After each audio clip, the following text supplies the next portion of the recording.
Hello नमस्कार दोस्तों। आपने मैग्ना कार्टा का नाम ज़रूर सुना होगा। अब सवाल यह आता है कि मैग्ना कार्टा है क्या।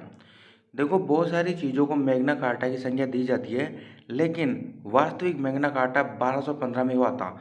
उस समय इंग्लैंड के राजा थे जॉन और विद्रोही बैरन के मध्य एक समझौता हुआ था और इसी समझौते को मैग्ना कार्टा कहा जाता है। अब सवाल यह आता है कि समझौता क्यों आता।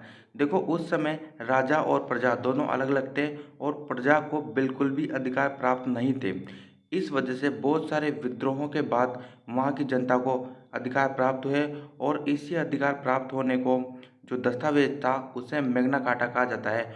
और ये जो समझौता हुआ था राजा जॉन और विद्रोही बैरन के मध्य हुआ था 1215 में, और इसे हम मैग्ना कार्टा कहते हैं। इंग्लैंड में होता।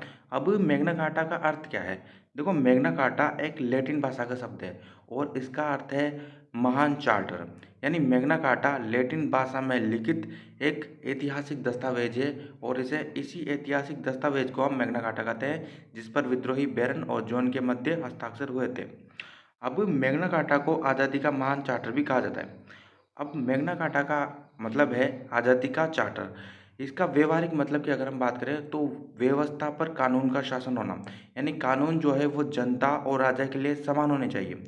दुनिया भर में लोकतांत्रिक व्यवस्था की यह एक महत्वपूर्ण पड़ाव था और यहाँ के बाद लोकतांत्रिक व्यवस्था शुरू हुई बहुत सारे देशों में। इसका सार की अगर हम बात करें तो राजा को भी कानून का सम्मान अनिवार्यतः करना चाहिए, यानी जो कानून है वो प्रजा और राजा के समान रूप से होना चाहिए। अब भारतीय संविधान में बहुत सारी चीज़ें को मैग्ना कार्टा की संज्ञा दी जाती है। तो भारतीय संविधान के भाग 3 को भारत का मैग्ना कार्टा की संज्ञा दी जाती है। ये कुछ फैक्ट है, आपको ध्यान में रखना है।